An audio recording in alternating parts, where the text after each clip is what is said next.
Hey everyone, this is Chris and Sandy Bent with the Chris and Sandy Show. We get up close and personal with some amazing guests throughout the entertainment industry. And today, like I say on every episode, we've got a great one for you. Who do we have? Yes, we have Cassidy Fralin. She was born in Southern California and started acting at the age of 8. Before long, she could be seen on Blackish and the Big Bang Theory. Her big break was when Cassidy landed a recurring role on Disney Channel's hit show Sydney to the Max, where Cassidy's comedic ability shines as Young Aisha. And we're so excited to have her on the show today. So welcome to the show. Thank you so much. Thank you so much for having me. So how are you doing today? I've had a great day so far. I woke up, I watched some Grey's Anatomy, Awesome. wrote a little bit of my essay, and then I came here. It's only 11 a.m. So it's 2 a.m. 2 p.m. here. Yes, Ooh, 3 hour difference. We're based out of Savannah, Georgia. Yes, Oh, Savannah, wow. Georgia. Oh my So God. from coast to coast. From coast to coast. So as you know, COVID has affected the entertainment industry rough. Yes. So how has it affected you, and what have you done this past year to kind of maneuver through this crazy maze we have? Oh my gosh. Well, starting at the beginning, I'm a very social person. So as soon as COVID hit and I couldn't see anyone, my family was taking COVID really seriously. It was really hard for me because I'm so used to like in-person social interaction. But Yeah. over time, I got more accustomed to it, and I realized that lots of people were doing way worse than I was, health-wise, financially, just everything. And so I just tried to stay really positive. I started binging a lot of Grey's Anatomy. I spent lots of time on Netflix, and I started looking towards social media and just the internet in general to socialize with my friends because we couldn't necessarily do that in person. So like the Google Chrome extension, Netflix Party, I started using that a lot. I just started using a bunch of different like websites that could allow me to communicate with my friends. Luckily, Sydney to the Max began filming pretty early on in COVID, like maybe halfway through the pandemic. And so I got really lucky. I got really lucky because my school was doing online schooling. And so I got to do Zoom school while also working on set and being with my friends and doing what I love, which I think was really, really amazing. That's like with us, we launched this show January of 2020. Yes. So a couple months before COVID. And, our original plan was to do 100 interviews. And we thought if we could do that, we would be doing really good for the first year. And then COVID happens. And I was like, this could be a shining light for our show. I don't want to see the bad side, but you know what? It's here. It's done. We need to take advantage. And because of that, we've done over 400 interviews since last year. Yeah. That's so amazing. That's so amazing. Congratulations. And the sad part is we owe COVID to our shows. The silver lining. The silver lining part. Yeah. So how did you get started in the entertainment industry? Tell us that story. Oh gosh, in the entertainment industry. Oh wow, that was a long time ago. Since I was really young, I've always loved reading. Reading has always been like a very big part of my life. I've always loved telling stories and storytelling so much. And acting is a way for me to share stories. I started dancing competitively when I was like 5 years old. Oh, wow. And I also cheered. And I've been singing since I was really young. And so all of the arts kind of connect to each other. And so the arts plus my early love for reading, I've been like well aware of the responsibilities that actors have had to embody their characters since I was really young. So one day I was like, Mom, after finishing all of the Pippi Longstocking books, I was like, Mom, I really want to do what Pippi did. Like I want to lift horses. I want to lift 400-pound horses with one arm. Like I want to be able to do that. Yeah. Like, okay, well, I want you to have one other thing too, like that you can do, because acting, you audition and you try your hardest, but you don't book your dream role very early on for the most part. My mom was like, I want you to be competent in school. I want you to have school, and I want you to have one other activity. And so I did cheer for a while, and I got into acting. Which kind of goes along with it. Yeah, kind of goes along with it, and here I am now. I love that because, I think sometimes, parents, they mean well, and it's like, you want to do this thing, and they're like, we're trying to look out for you, but they want you to also have that dream too. So it's good that they allowed you to still pursue this dream, because some parents would just shatter that dream for their kids. Oh, yes. I'm very thankful for my parents and like the support that they've given me. But in addition, since I was little, they've made sure to prioritize like my education, my social life, my morals. So I'm very lucky with my parents and just how supportive they are. So what's been your hardest role to play? Oh gosh, my hardest role to play. Oh no, that's some really good questions. Oh my. I would say that my role on Cindy to the Max, it isn't extremely hard to play because I'm practically playing myself. Yeah. However, it can be kind of challenging because this season specifically, which is when my character really like has her big introduction and is in the season a lot, the showrunners and the writers really worked to include lots of really important topics in the show, like microaggressions, Black hair, divorce, and being a part of that show.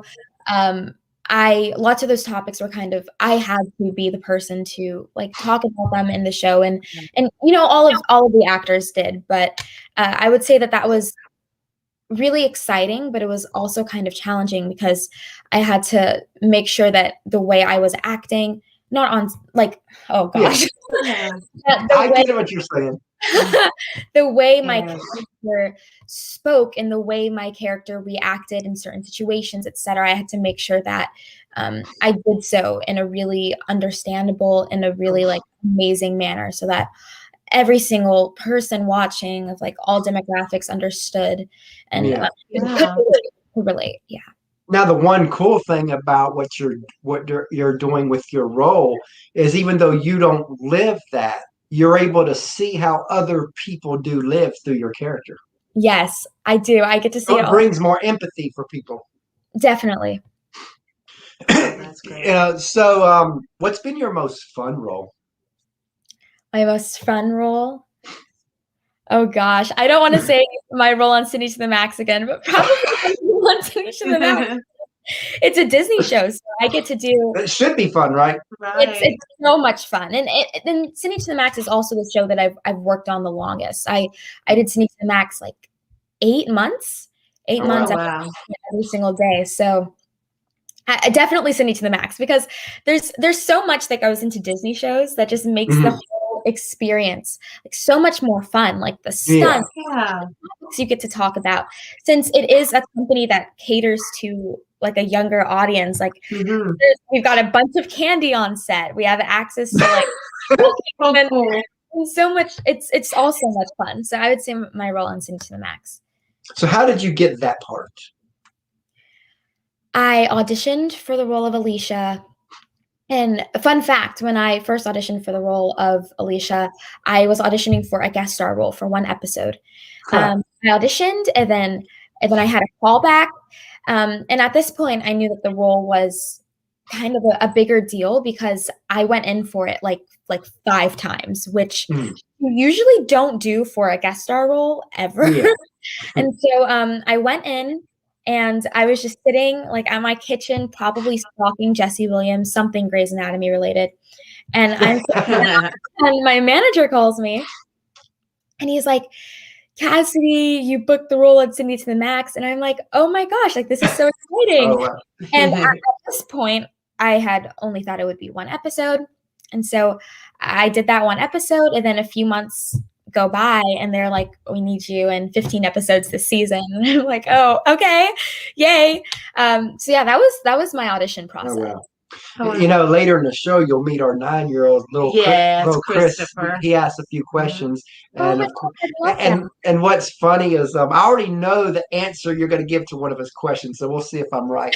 Yes. You know what? I guess he has a standard He set has a of standard questions. set, so we know what's coming, and based on what we already talked about, I'm like, yeah, I know where she's going to go. Yes. So, as you know, a lot of people, they see the glory of your Brad Pitts, of your big artists and actors and all that. But they don't see the grind, the sacrifice, the tears, the struggles that it gets, not just to get to their level, but even a career level within entertainment. And I always want to talk about that side of it because I think it gets glossed over a lot of times. People think, oh, it's easy. You just get on set, you act. Yeah. And it's way more than that. There's a lot of sacrifices involved, a lot of struggles within that. So let's go there. Let's talk about the sacrifice side that you've had to do as a young actress. Yeah, that's a really amazing question. I would say that I am really lucky that I have school to rely on. I have my friends outside of school that don't act, and a bunch of other people that are always supporting me and making sure that I'm okay. Because I know for a lot of other actors in the entertainment business, it's like acting is all you have, and it's all you have. And so I would say I'm really lucky in that aspect. If I have an audition and I really love the audition, but I don't do well, it's okay because I have my essay that is more important that I have to focus on. And so Yeah. I really have a way to like multitask and make sure that I'm never too like obsessed with a project that I may or may not get, or someone's redirection, or what someone does or doesn't think about me. And I would say I'm just very lucky as an actor. I don't have a lot of the pressures that people with other jobs do have. Yeah. But it can be kind of tiresome when it's your passion and you feel like you're doing everything right and you're putting your all into it, but you don't feel like you're getting anything in return. You don't feel like you're Yeah. That can be very, very challenging. But from a very, very early age, as soon as I began acting, my mom was like, you're going to face a lot of rejection. It's just going to happen. You have to be okay with it.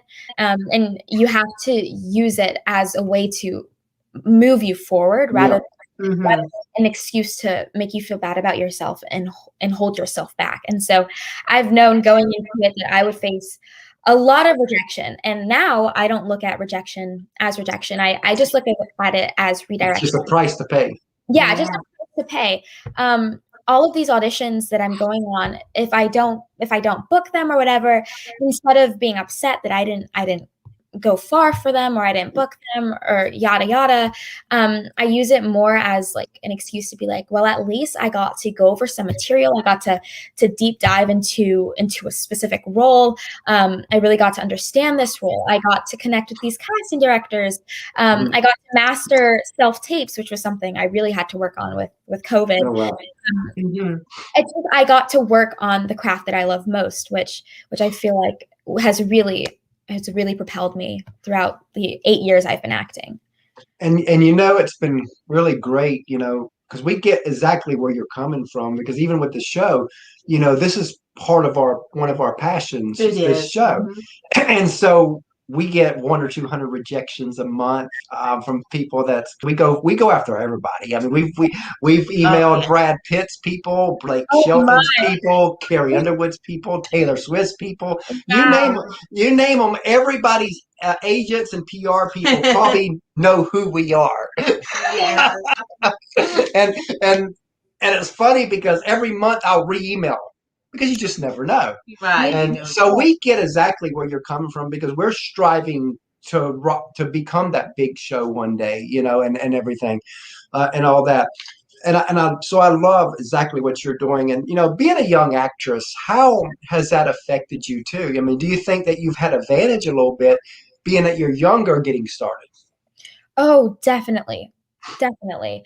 I feel I've had such an advantage because now when I have auditions and stuff like that, while I am focused on getting like my big dream role that gets me to the Oscars and stuff, I use my auditions and my scene study and all of that stuff as practice for when I'm older. And I feel like I've gained a lot of experience just from acting so young, not only with like acting, the skill in itself, but also with like how to communicate with others, how never to let your guard down, never to let what other people think of you tear you down. How rejection is redirection, which I said earlier. You're going to hear a lot of no's, but you just have to keep going. I definitely think that it's helped a lot with my perseverance, with my just communication skills in general, everything. And I think it's my career as a child is really propelling me for like what's to come when I get a little older. I love that. Hey, Joe. Hey, I don't know, Bob, buddy. Friend popped in. Popped in. Hi, Joe. But we talked a little bit about the sacrifice. Let's go the other way. What are a few moments where you can look back on your career so far and you're like, wow, I got to do that, or I got to play that, or just some wow moments. Oh my. Oh, so many things. Every single day I'm like, wow, I can't believe I got to do this. And I'm so grateful. I would definitely say, and I apologize because I keep saying this, but I would definitely say that my role on Cindy to the Max, I look back on it and I'm like, wow, I'm so grateful for all I got to do. Because not only did I get to experience being on a Disney, that was your big breakthrough. It was my big break. Yeah, I would definitely say it was my big break. And so not only did I get to, I don't know, be on a kid's show, like be on a Disney show. I feel like that's every kid's dream. So I got to do that, and I feel, oh my gosh, every single day I'm like, wow, I was on a Disney show. Wow. Not only did I get to do that, I met my best friend, Jackson Dollinger. He's like my closest friend ever, and I got to work every single day on set with him. I am so lucky that I was on Cindy to the Max, because this season they really focused on a lot of social justice issues, a lot of issues that aren't really spoken about on media, especially Disney Channel. And I feel like I was really a part of a movement, and Disney Channel really worked to address these different topics through my character. And I would definitely say that's something I am so grateful for, because not only was I having fun on a Disney show and working with people that I love, making a difference too. I was making a difference, and different people have messaged me on Instagram and been like, I watched this episode with my daughter and we cried, and this was our first time really diving into this topic, and it makes me so happy, because as an actor, that's really what I want to do. I just really want to help other people. That's all. That's my main. What's crazy out there is the kids usually have it together when it comes to social justice and all that. It's usually the adults that have the issues. Especially in our generation. I feel like we're the ones telling adults like, hey, this is not okay. And a great thing about Cindy to the Max is that it addresses like people of all ages and all demographics. My grandparents watch Cindy to the Max every Friday, and so do my little cousins and my little siblings. Because I just think if everybody would just talk, stay calm, you can tell your side, how you feel, but allow the other person to tell how they feel. And we would mend so much healing in our country if both sides, all sides, would just do that one thing. I completely agree. Just listen to each other. Yeah. So as you know, a lot of people, they see you, but they don't see the team around you that helps you be who you are. So if you want to take a few moments, because we feel like the teams never get the love they don't. That's so important. So tell us about the team that helps you be who you are. Oh my gosh, the team. My parents are so amazing. They support me through everything I want to do. They support me. They make sure I'm safe. My grandparents, I love my grandparents so much. They're so amazing. They're so supportive. Wow. My siblings too. I mean, I was on set every single day the past 7 months, and my siblings had to deal with not only me not being there, but my mom being on set with me. They've been extremely understanding. everyone in my family has been extremely understanding. I'm so grateful for my family. I'm so grateful for my friends. My friend London, I'm on FaceTime with her every single second of every single day. And she listens to my rants about everything, about acting, about school, about family, about everything. And so I'm so grateful for her. And then also to the crew on City to the Max that had to put up with my very loud personality for a good 7 months.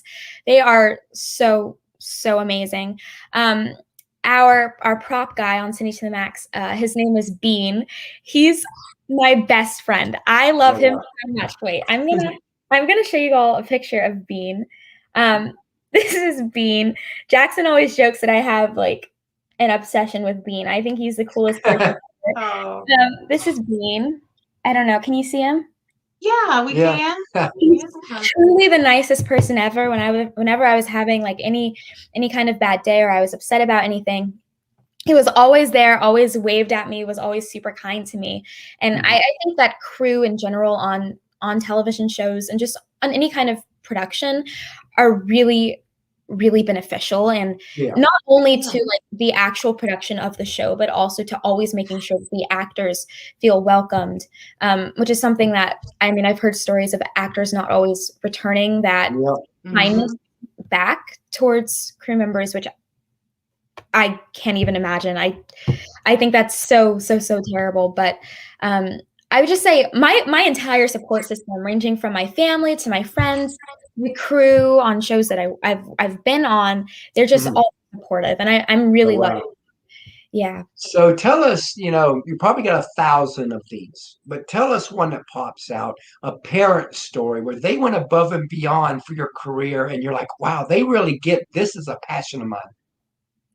Oh my! Every single day, my parents, I'm like, wow, you guys are doing so much for me. Oh my gosh. I have 4 siblings. I have a lot of siblings, and they all do a bunch of different activities. My little sister today, she competes in gymnastics, and she's really good. Wow.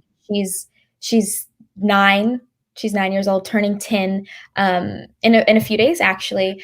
My brother, his name is Bryce. He's 13. He plays not basketball. He plays baseball competitively, and he's a black belt in Taekwondo. My littlest brother, Pierce, he's 7. Sorry, I forget these things. He's 7. And he also does Taekwondo. And then my oldest brother, he plays piano, and he's really incredible at it. And he's played at places like Carnegie Hall. And what I'm trying to say is there's a lot of us all living under one roof, and we all have a bunch of different things going on. And while my mom has to spend a bunch of time on set with me and takes me back and forth to auditions and stuff like that, she always makes sure to be there for my siblings, which to me not shows how much she cares about my career, but also my siblings. About everybody. And I think that's really important. My dad watches my siblings when my mom is places with me. My dad takes my brother's places, and my mom takes my sister's places. And my grandparents come, and my aunts and my uncles also come to support everyone. And so I would say that we're a big group of people, and every single person is valued. And my parents have made sure that even though my siblings are doing other stuff, that they make sure that I get to do everything I want to do, and I get to accomplish my dreams, and they support that in whatever ways they can. And they do the same for every single one of my siblings. I love that. Oh, wow. And we have speaking of teams, we have a third co-host, our 9-year-old. We do. So Sandy's going to go get him real quick. And we've got a little 2-year-old daughter, too, that when she gets older, she'll be plugged into our show, too, because we are a family affair. Please bring me back in like 5 years so I can meet your adorable little girl. But yeah, she's asleep right now. But it's, that's been our biggest struggle, is trying to balance all this. We have to still make money. Yeah. Which we do food delivery in the evenings to stay afloat, and then we also have to do the show. We have to have time for me and her, time for family. So it's like trying to balance everything, with everything. You build a show right from your home, and when you got kids, and it's It's a lot. It's a lot going on, and I'm sure it's obviously so much harder for you than it is for me. And I can only imagine. I'm like, wow, I am so grateful that I am a child during the pandemic and not an adult because I don't know what I would be doing. That's like we were talking about Caitlin being 2. This was probably the better year for her in the pandemic because she won't remember none of this. And now that we're coming out of it, she's growing to the point to where now we can go do things with her anyway. Yeah, that's so amazing. Hi, I'm Cassidy. Oh, hi, Cassie. So, what's your favorite food? My favorite food, spicy tuna crispy rice. What's yours? Mine is pizza. What kind of pizza? Pepperoni, sausage, and supreme. Okay, my favorite kind of pizza is barbecue chicken pizza. No, that sounds good. Okay, so what's your favorite TV show? My favorite show, it's by far Grey's Anatomy. That was the one I said. Oh boy, I have a weird obsession with Grey's Anatomy. It's really weird. I've been obsessed with Grey's Anatomy since I was your age, and I'm 15. And what's yours? Mine is SpongeBob. I love SpongeBob. I love SpongeBob too. And it's been pretty cool because he watches Sydney to the max too, and the other Disney shows. So it's been cool that we've been able to get people from Disney, from Nickelodeon onto our show that he could talk to. Whenever I hear it, for some reason, it just like completely phases me that people actually watch the show. Like when people tell me like, oh yeah, I watch Sydney to the Max, I'm like, oh my gosh, like wow, that's so cool. Okay, so what's your favorite movie? My favorite movie. I have so many. Okay, Let It Shine Disney movie, Dear John romance film, Grease musical. I watch movies all day, but I would say those are my top. What's yours? Mine is the Minions movie. I love the Minions. I love all of the Minions movies. He does too. Yeah. And he's excited about part 4 coming. Me too. I'm so excited. Wow. So bye, thanks. You're leaving? Okay, it was so nice meeting you. It was nice meeting you too. Bye. Bye. Yeah, he's been on almost every episode because we homeschool him. Okay. What was crazy is we've kind of been put down for homeschooling him all his life, and all of a sudden everybody had to do it. Right, through the pandemic. Everyone had to do it, yeah.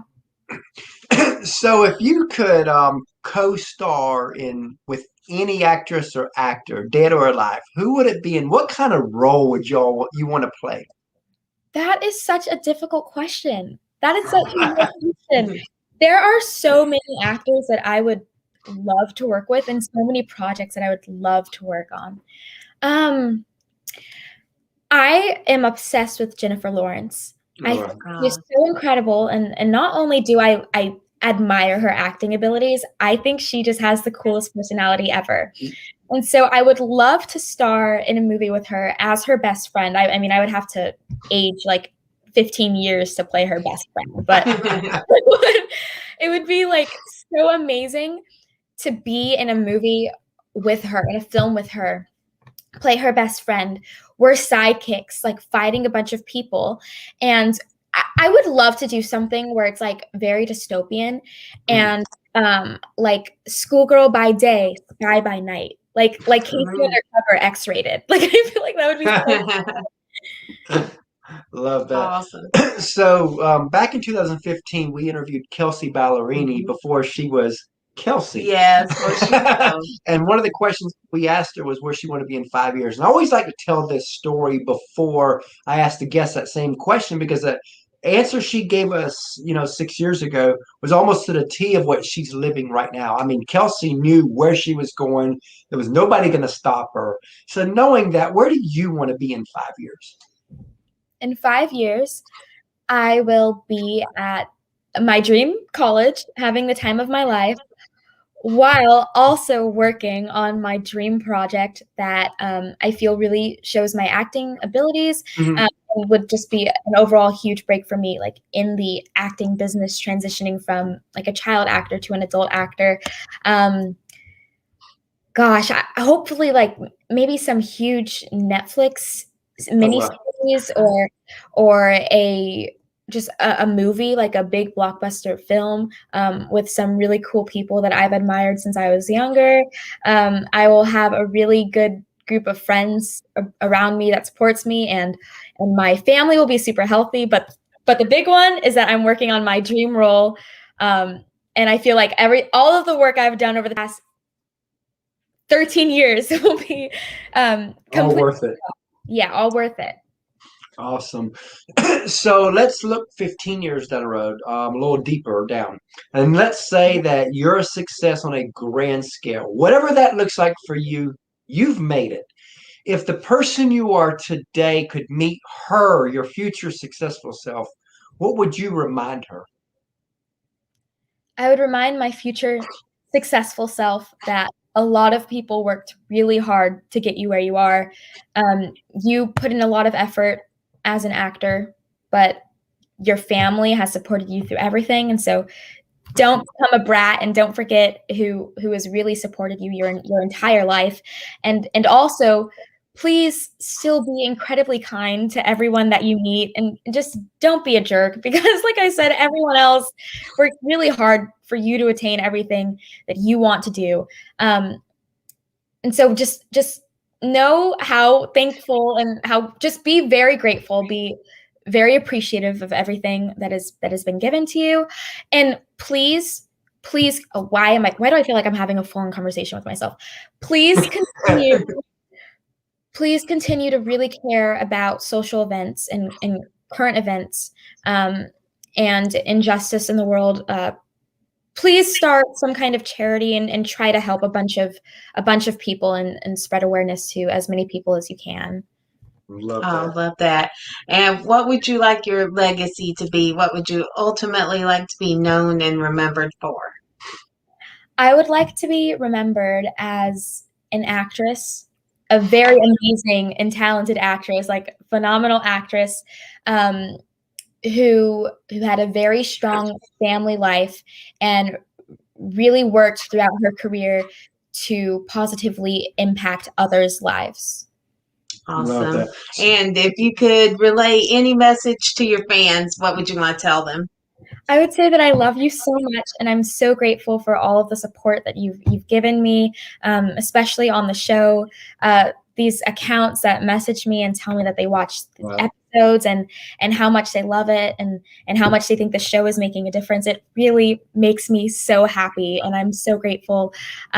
Please continue to be super kind and sweet, because you are completely making my day, and everyone else who was on the show's day. I love that. So as we start to come to a close here, let's say you had a friend of yours and you watched him or her act, and they've got something special. They have that it factor within the entertainment world. But they've, maybe done a few commercials here and there. They've been maybe played one small role in a show, but they just know this is what they're supposed to do.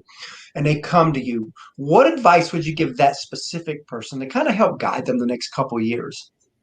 I would say just keep going, because we all start from somewhere. We all start from nothing, having no roles, not knowing whether or not we're going to get called back on stuff. And I feel like that's kind of a very, I don't know, that's just kind of a very broad response.